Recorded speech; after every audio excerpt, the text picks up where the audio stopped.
본 헤퍼라고 하는 목사님이 그 나치 히틀러 정권에 항거하다가 감옥에 이제 갇혀 있을 때에 가장 자신을 괴롭혔던 질문 가운데 하나가 무엇이냐면 나는 누구인가라고 하는 것이었다고 합니다.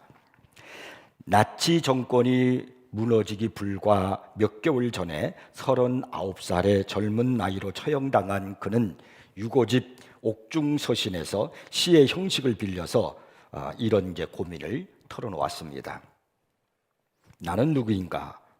사람들은 내가 좁은 감방에서 걸어 나올 때 자기 성에서 걸어 나오는 영주와 같이 침착하고 활기차고 당당하다고 말한다. 또 사람들은 내가 불행한 날들을 견디면서 마치 승리에 익숙한 자와 같이 평화롭게 미소 지으며 자연스럽게 잘 견딘다고 말한다. 나는 정말 다른 이들이 말하는 그런 존재인가? 새장에 갇힌 새처럼 불안해하며 갈망에 지쳐 숨쉬는 것도 힘들어하며 아름다운 색조와 꽃과 새소리를 갈망하고 부드러운 말과 인간적인 친근함을 그리워하고 멀리 있는 친구를 그리워하다가 쉼없이 슬퍼한다. 기도하는 것과 글 쓰는 것에도 지쳤고 무기력하게 모든 것에 작별을 고하고 싶어지는 나는 누구인가? 여기에서 우리는 죽음 앞에 몸부림치는 한 젊은 그리스도인의 내면의 고독과 아픔과 불안을 읽게 됩니다. 진리를 위해 그는 생명을 걸고 달렸지만 이제 죽음 앞에서 작은 새와 같이 떨고 있다는 것입니다. 그러나 그는 그의 시의 마지막 연에서는 이렇게 이제 마지막 고백을 합니다. 나는 누구인가? 이 고독한 물음이 나를 비웃는다. 하지만 나는 누구이든 간에 오 하나님, 당신은 아십니다. 나는 당신의 것입니다. 그가 끝까지 담대하게 걸어갈 수 있었던 것은 자신의 정체성을 발견했기 때문입니다. 그 힘들고 고달픈 나치 정권의 핍박 속에서도 믿음을 잃지 않고 예배를 잃지 않고 그가 뚜벅뚜벅 신앙을 지키는 길을 걸어갈 수 있었던 것은 자신의 정체성을 알고 있었기 때문이라는 말입니다. 나는 누구인가? 이 정체성의 이 질문은 사실 모든 것을 결정지을 만큼 중요한 요소입니다. 바른 정체성은 거기에 걸맞은 바른 삶을 살게 해주는 원동력을 주지만 정체성의 혼란은 모든 것을 위기 가운데 빠져들게 하기 때문입니다. 분명한 정체성을 가지고 있었던 사람들은 감옥에서도 승리했고요, 인생의 고난과 핍박의 자리, 심지어는 죽음의 자리에서도 승리할 수 있었습니다. 자, 그렇다면 그리스도인은 여러분은 누구십니까? 세상의 물결에 떠내려가다가 망할 존재도 아니고 아무렇게나 떠밀려가다가 끝날 존재가 아니라 하나님의 거룩한 목적을 위해서 세움을 받은 존재라는 사실입니다. 그것을 에베소서 2장 10절에서 이렇게 말씀합니다. 우리는 그가 만드신 바라. 우리는 그가 만드신 바라. 그리스도 예수 안에서 선한 일을 위하여 지으심을 받은 자니 이 일은 하나님이 전에 예비하사 우리로 그 가운데서 행하게 하려 하심이니라. 우리는 선한 일을 위하여 지으심을 받은 자라고 말씀합니다. 그 선한 일이 무엇입니까? 하나님의 거룩한 목적, 그것을 위해서 우리가 지으심을 받은 것인데 그것이 우리의 정체성 아니겠습니까? 그것이 무엇입니까? 그것은 바로 사랑하는 것입니다. 요한일서 4장 8절에 보면 하나님은 사랑이시니라고 그렇게 말씀합니다. 그러므로 하나님의 자녀요 주님을 닮은 우리들은 그분을 닮은 것처럼 그분을 닮아가기 위해서 그분처럼 우리도 사랑하는 그런 사람이 되어야 하는 것입니다. 예수님은 요한복음 13장 34절에서 새 계명을 너희에게 주노니 서로 사랑하라. 내가 너희를 사랑한 것 같이 너희도 사랑하라고 말씀하셨습니다. 이것이 바로 우리의 정체성이란 말이에요. 우리의 기본 정체성이에요. 서로 사랑하는 것이 우리의 기본 정체성이라 이 말입니다. 참 스가랴서 3장 2절에 보면 재밌는 말씀이 있죠. 불에서 꺼낸 거슬린 나무라는 그런 말씀이 있어요. 이것은 우리를 향해서 성경이 말씀하는 것입니다. 우리는 누구냐? 불에서 꺼낸 거슬린 나무다. 그 밑에 여러분 자막에 또 있죠? 영어로 써 있잖아요. Brand plucked from fire. 브랜드라는 거예요. 브랜드 plucked from fire. 불에서 꺼낸 그러한 거슬린 나무라는 거예요. 여기다 보니까 우리의 정체성을 하나의 나무 조각을 브랜드라고 하는 것으로 표현했어요. 그 브랜드라고 하는 것은 어떤 상표를 말할 때 우리가 표현할 때 쓰잖아요. 이것은 무슨 브랜드다. 이 가방은 무슨 브랜드다 라고 할 때 같은 동의어로 쓰여지지 않습니까? 그런 것을 차용해 가지고 아마 이 브랜드라는 말을 썼던 것 같아요. 원래 우리는 불에서 꺼낸 거슬린 나무였습니다. 그러나 신약시대 때 우리는 예수님을 닮은 그런 사람으로 사랑하는 그런 모습이 우리의 브랜드입니다. 우리의 정체성이라 이런 말입니다. 본문은 부활하신 예수님께서 절망에 빠진 갈릴리 바다에서 고기 잡고 있는 베드로에게 찾아오셔서 하신 말씀이 기록되어 있습니다. 예수님은 베드로를 사람을 낚는 어부가 되라고 부르셨습니다. 그런데 그는 지금 사람을 낚는 어부가 아니라 옛날 과거로 돌아가서 고기를 낚는 어부가 되고 말았습니다. 이것은 베드로의 실패입니다. 그런데 예수님께서 실패한 베드로를 찾아오셨습니다. 여러분, 이것이 우리 주님이라는 사실을 기억하십시오. 세상은 성공한 사람을 찾고 권력 있는 사람을 찾지만 우리 주님은 실패하고 절망하고 눈물을 흘리고 가슴 아파하는 사람을, 한숨 짓는 사람을 찾아오십니다. 광야의 로뎀 나무 아래서 죽기를 구하고 있는 엘리야, 그는 절망하고 실패한 모습으로 하나님 앞에 나를 죽여주시옵소서라고 그렇게 한탄의 한숨을 짓고 있습니다. 그런데 하나님께서 그런 엘리야를 찾아오셔서 그를 어루만져 주시고 그에게 필요한 양식을 주시면서 다시 일어나도록 힘을 주셨습니다. 절망 속에서 엠마로 내려가게 있었던 두 제자를 여러분 기억하십니까?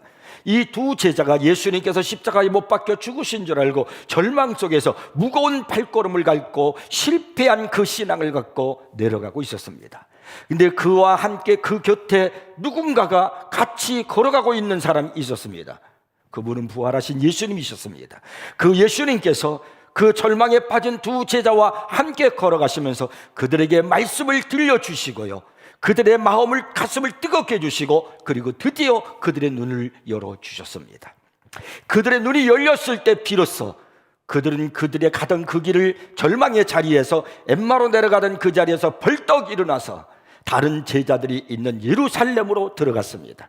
그리고 제자로서의 사명을 감당했던 것을 우리는 성경을 통해서 볼 수 있습니다. 이것이 바로 우리 주님이시란 말이에요. 오늘도 주님은 실패하고 절망하며 괴로움 속에 번민하고 있는 하나님의 자녀들 여러분을 찾아오십니다. 그리고 그 주님은 함께 하시고 우리에게 소망을 주시고 우리를 붙들어 주십니다. 이사야서 41장 10절에서 약속하신 하나님의 말씀을 기억하십니까? 두려워하지 말라, 내가 너와 함께함이라.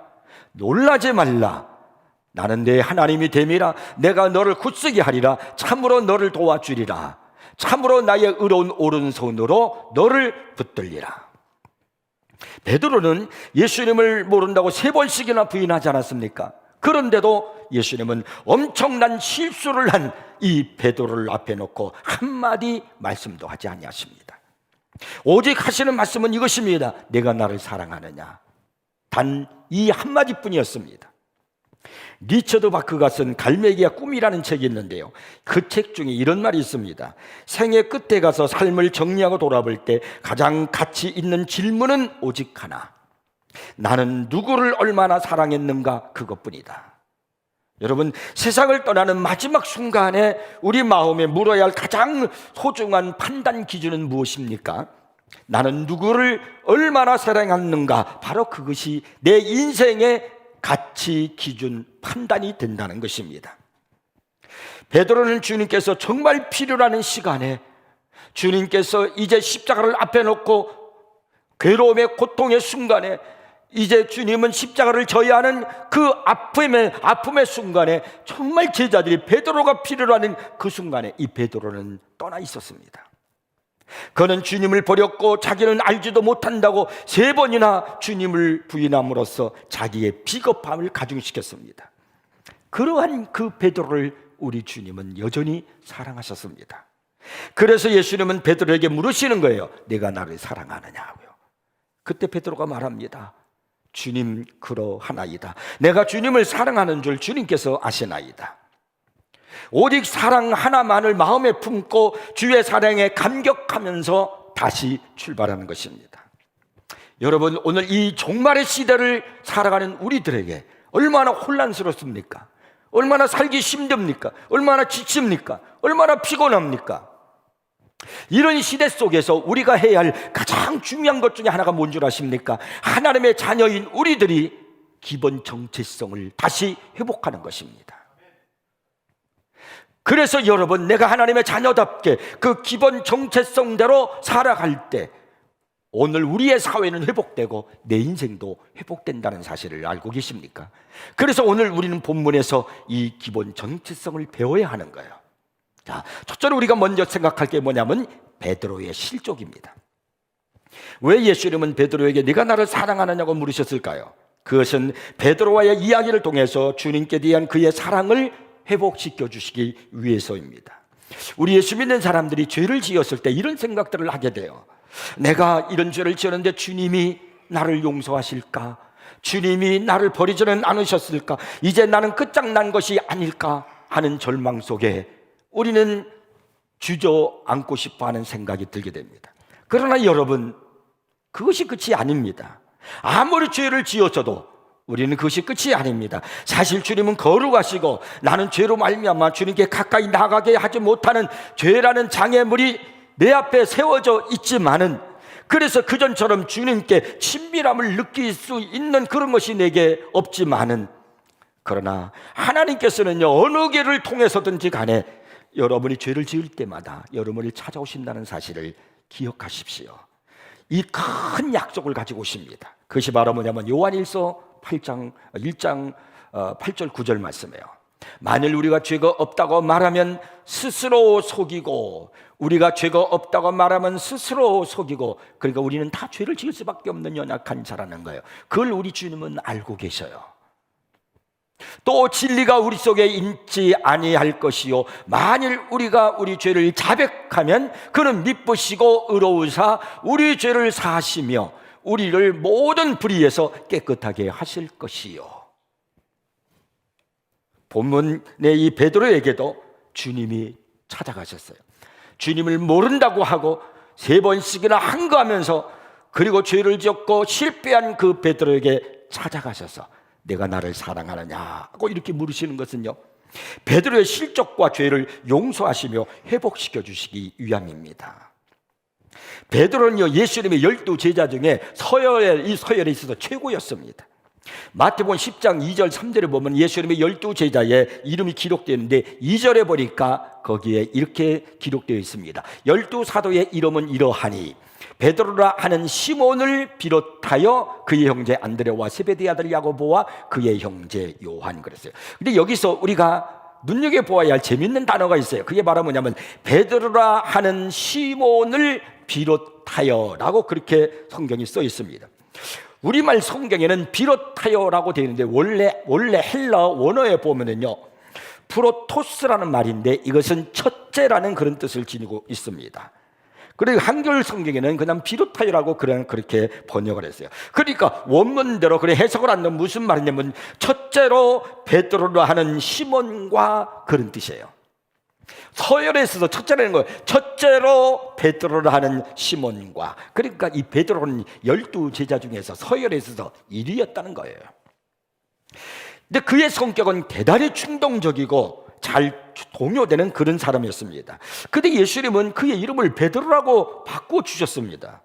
원래 이름은 시몬이잖아요. 베드로는 반석이라는 뜻입니다. 다른 제자들이 베드로라는 이름을 새로 지어줬을 때에 그들은 어떻게 생각했을까요? 아마 의아했을 것입니다. 어떻게 조변석계 하는 저 베드로의 이름을 저 사람을 베드로라고 그렇게 이름을 바꿔주셨을까? 저거 어떻게 베드로야? 어떻게 반석이야?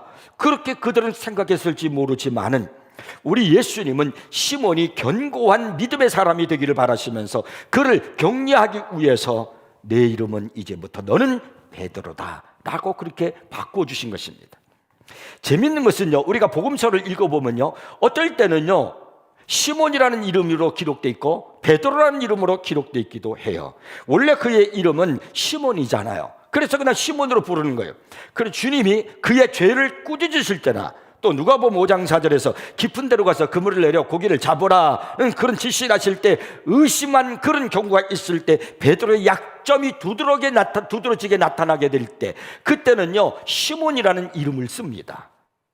인간적인 본성을 가지고 있을 때 그럴 때는 시몬이라는 이름을 썼어요.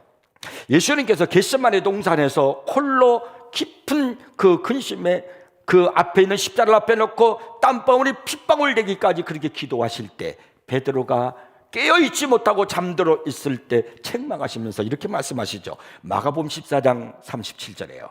시몬아, 시몬아, 자느냐? 내가 한 시간도 깨어있을 수 없더냐? 이때 예수님께서 베드로라고 부르지 않으셨어요. 시몬아 그랬어요.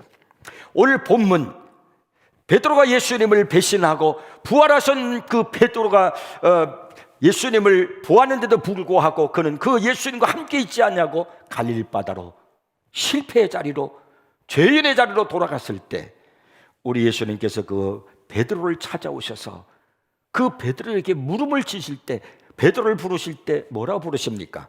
요한의 아들 시몬아 그랬어요. 시몬아. 옛 이름을 사용하신 것입니다. 주님은요 베드로가 옛 자아처럼 행동하고 있는 것을 상겨주실 때마다 시몬아는 그런 이름을 사용하셨던 것을 볼 수 있습니다. 예수님께서는 여러분의 이름을 지금 어떻게 부르실 것 같습니까?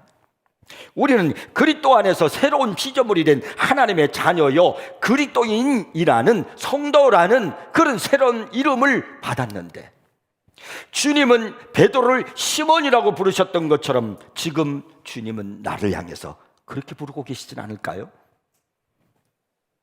본문에서 예수님께서 베드로를 시몬이라고 그렇게 부르는 것은요 베드로로 하여금 내 연약함을 상기하라는 거예요. 너의 부족함을 너의 실수함을 상기시키기 위해서 그는 옛 이름을 부르고 계신 겁니다.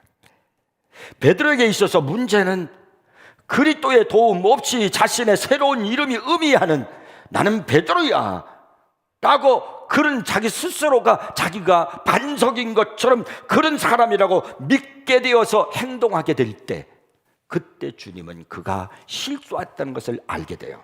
그래서 그를 시몬이라고 불러요. 예수님께서 실로 그는 베드로를 반석으로 만들으셨습니다. 그리스도께서 그 안에 역사하실 때 그와 함께 하실 때 베드로가 주님을 온전히 의지할 때 실로 그는 반석이십니다. 그러나 자신의 힘을 의지해서 자기는 원래 연약한 자잖아요. 그러나 그걸 모르고 자기의 힘을 의지하여 그래서 자기가 반석이라고 생각할 때 그는 넘어지고 말았습니다. 예수님께서 베드로와 다른 제자들이 자신이 부인할 것을 이제 말씀하셨을 때 베드로가 어떤 반응을 일으킵니까? 그는 자기가 반석이라고 베드로라는 사람으로 그렇게 자신만만했던 것 같아요. 그래서 마태복음 26장 33절에서 이렇게 말해요. 모두 주를 버릴지라도 주님 나는 결코 버리지 않겠나이다. 나는 반석이에요. 베드로예요. 주님께서 더 그 말씀을 듣고 구체적으로 베드로가 그날 밤 자신을 3번 부인할 것이라고 이렇게 말씀하셨을 때 베드로는 더 강하게 주장합니다. 35절에 이어서 이렇게 말하죠. 내가 주와 함께 죽을지언정 주를 부인하지 않겠나이다. 그러나 베드로는 여러분이 잘 아시는 대로 대제사장의 뜰에서 예수님을 3번 모른다고 부인했을 뿐만 아니라 매번 더 격하게 부인하였습니다. 이런 일이 여러분에게는 없습니까? 하나님께서 여러분 속에서 발전시켰던 어떤 강한 성품을 마치 그것이 자기 자신의 탁월한 때문인 줄로 착각하고 또 여러분 자신의 행함으로 어떤 일이 이루어져서 그래서 내가 이만큼 되어졌다 이만큼 이루었다라고 그렇게 생각하신 적은 없습니까? 그렇다면 여러분은 곧 넘어질 것입니다. 예수님께서 여러분을 넘어지게 하셔서 여러분 자신의 능력은 그리스도 안에 있으며 그리스도 없이 아무것도 할 수 없음을 알게 하실 것입니다. 나의 나된 것은 하나님의 은혜임을 잊지 마시기 바랍니다.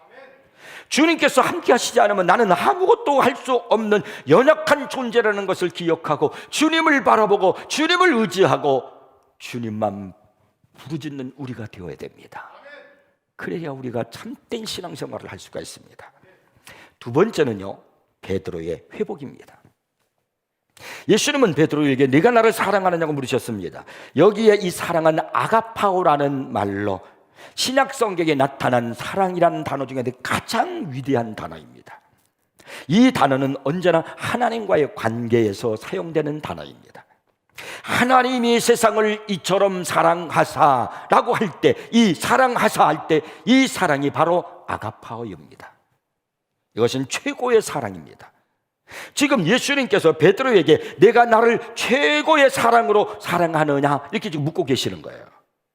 15절에 보면은 이 사람들보다 나를 더 사랑하느냐 이렇게 물으셨는데 어떤 주석가는 이것을 이렇게 해석을 했습니다. 이때 주님이 하신 이 말씀은 이 호수와 그리고 주변에 있는 다른 제자들 모두를 다 이렇게 감싸 안으면서 이 모든 것보다 이 모든 것들보다 나를 사랑하느냐고 그렇게 물으신 것이다라고 해석하신 분도 있습니다. 그러나 여기 이 아가파오라는 이 말은 예수님께서 너희가 나를 다 버리라고 하셨을 때 베드로 너는 항변하듯이 자기가 다른 제자들보다 예수님을 더 사랑하며 필요하다면 예수님을 위해서 죽기까지 그것을 증명해 보이겠다고 말했는데 그것이 사실이냐? 그런 식으로 네가 나를 사랑하느냐라고 지금 묻고 있는 거예요. 그러나 베드로는 뭐라고 말합니까? 내가 주님을 아가페오 사랑합니다. 그렇게 말하지 않았습니다. 내가 주님을 사랑하는 줄 주님께서 아시나이다 라고 했는데요, 여기 이 베드로가 말한 이 사랑은 필레오의 사랑입니다. 우정으로 표현되는 인간적 사랑을 나타내는 말입니다. 예수님은 아가파오의 사랑을 물어봤는데 베드로는 감히 그 말을 단어를 쓸 수가 없었어요. 그래서 나는 필레오의 사랑을 합니다. 이 사랑은, 이 필레오의 사랑은요, 하나님의 성령의 거듭나게 하는 역사와 내면적 역사를 통해서 우리 속에서 그리스도의 성품을 이루어 나가는 일이 없이 우리가 할 수 있는, 인간이 할 수 있는 최고의 사랑입니다. 주님의 사랑, 이 아가페의 사랑이 100% 사랑이라고 한다면 필레오의 사랑은 한 60%의 사랑이라고 아마 얘기할 수 있을 겁니다. 예, 주님, 저는 60% 사랑으로 주님을 사랑하는 것을 주님은 아십니다. 이것이 베드로의 대답이에요. 주님의 질문이 베드로를 크게 낮춘 것입니다. 그렇다고 베드로가 자기가 예수님을 사랑하지 않는다고 말한 것은 아닙니다. 그는 예수님을 사랑합니다. 그러나 베드로는 자기 사랑을 떠버려 자랑하지 않았습니다. 무엇보다도 다른 사람들보다 내가 제일 사랑합니다. 다 버릴지라도 나는 끝까지 주님을 위해서 버리지 않습니다. 나는 끝까지 주님을 사랑합니다. 내 사랑이 제일 큽니다. 그렇게 말하지 않았어요. 단순히 자기 마음이 그리스도께 열려 있으며, 그러므로 그리스도께서는요, 자기가 죄인된 입장에서 할 수 있는 최고의 사랑으로 주님을 사랑함을 아신다라고 지금 그가 말하고 있는 겁니다. 예수님은요, 이 베드로를 향해서 내가 나를 사랑하느냐고 3번씩 물으셨는데요, 이것은요, 지금 왜 3번씩 물으셨느냐면, 어떤 분은 말하기를 베드로가 예수님을 3번 부인했기 때문에 예수님도 3번 내가 나를 사랑하느냐고 물으셨다라고 그렇게 해석하시는 분도 있습니다. 물론 맞는 이야기일 수도 있습니다. 그러나 저는 이렇게 생각합니다.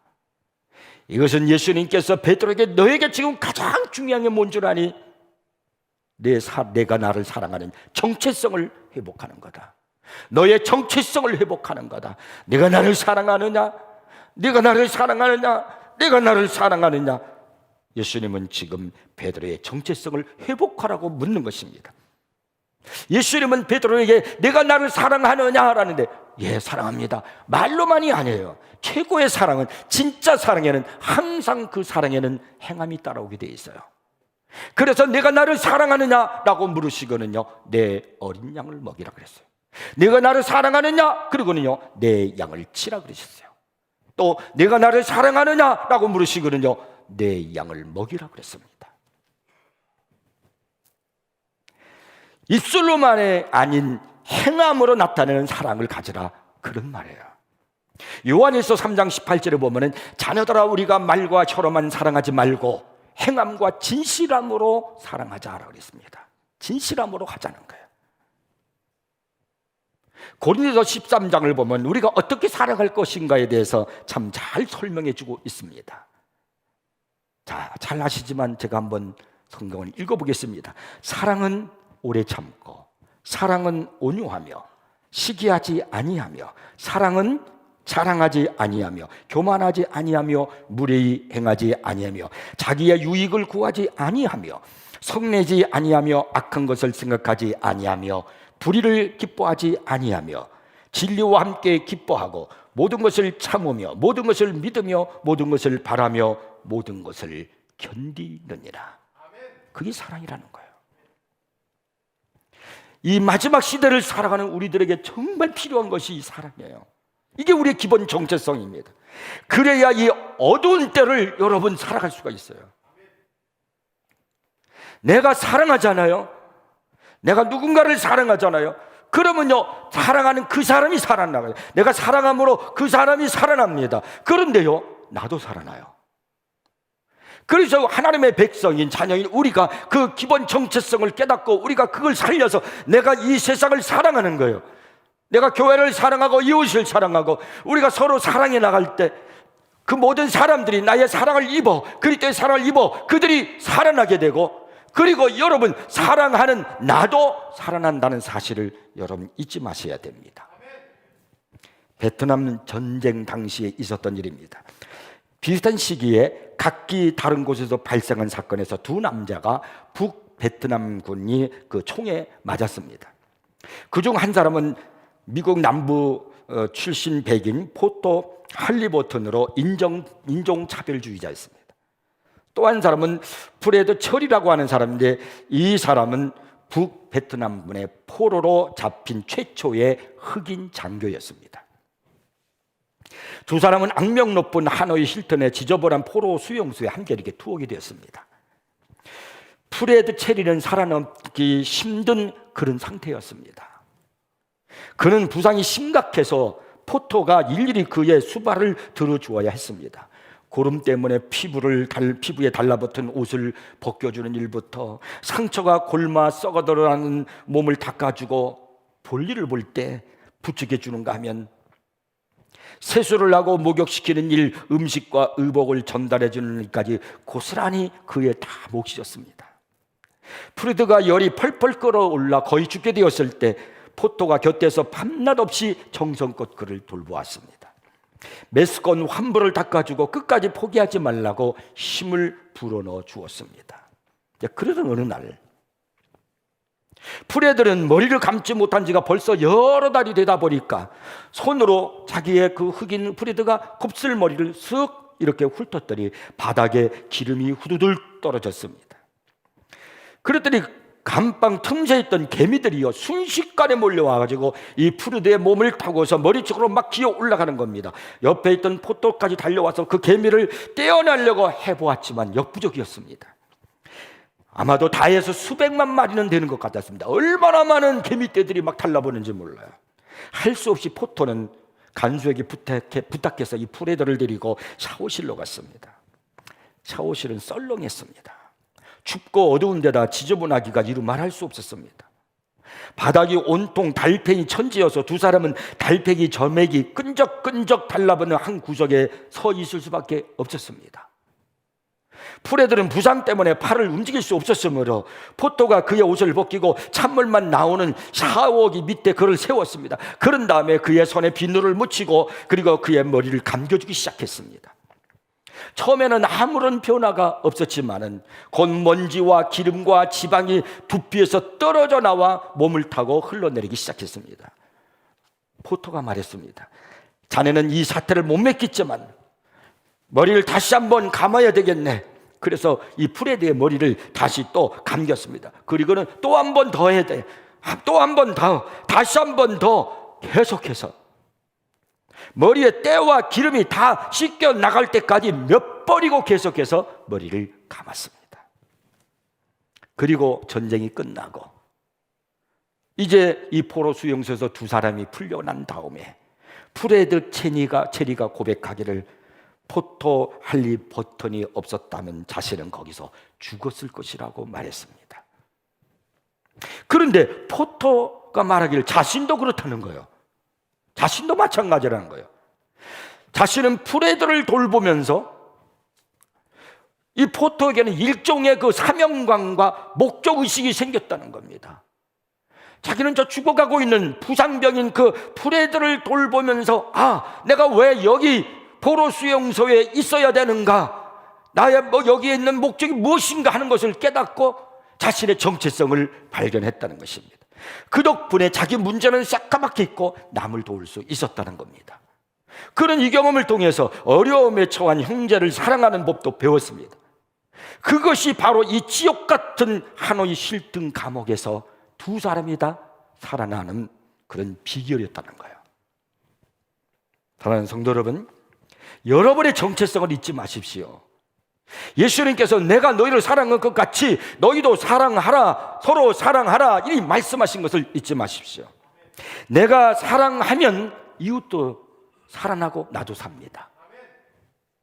오늘 우리 시대의 이 어려움은 왜 혼란하고 왜 힘들게 살아가야 되는가? 이것은요, 하나님의 자녀인 우리들이 그 정체성, 사랑의 정체성을 잃어버리고 살고 있기 때문은 아닐까요? 이웃을 사랑하십시오. 고난 속에 있는 사람을 사랑하십시오. 눈물을 흘리고 한숨 짓고 있는 사람에게 사랑하시고, 여러분의 말 한마디라도, 여러분의 손길이라도 그들에게 사랑을 베풀어 주십시오.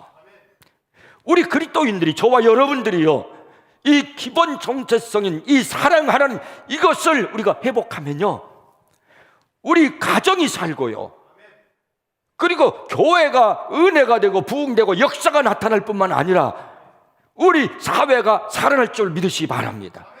그러면요, 여러분, 나도 사는 거예요. 사랑해주면 저 사람만 사는 것이 아니라 사랑한 나도 살아난다는 사실입니다. 결국 그래서 서로가 상생하는 역사가 일어나게 되는 거예요. 오늘 성경에서 우리에게 가르치는 예수님께서 이 사랑에 대한 이 말씀을 여러분 지금 기억하셔야 됩니다. 왜 사람들이 그 마음이 그렇게도 메말라 가는가? 왜 정을 잃어가고 있는가? 그들은 그럴 수밖에 없어요. 그러나 우리는 하나님의 사랑을 받고 사랑하면서 살아가야 되는 정체성을 갖고 있는 사람들입니다. 이제 이 말씀을 붙들고 성령님께 기도하십시오. 하나님, 내게 사랑할 수 있는 힘을 주십시오. 원수라도 차라리 내가 사랑할 수 있도록 도와주십시오. 그러면 그도 살고 나도 살아요. 이것이 오늘 하나님께서 우리에게 가르치시는 음성입니다. 우리의 기본 정체성을 회복하고 실천하기를 주의 이름으로 축복합니다. 기도하겠습니다.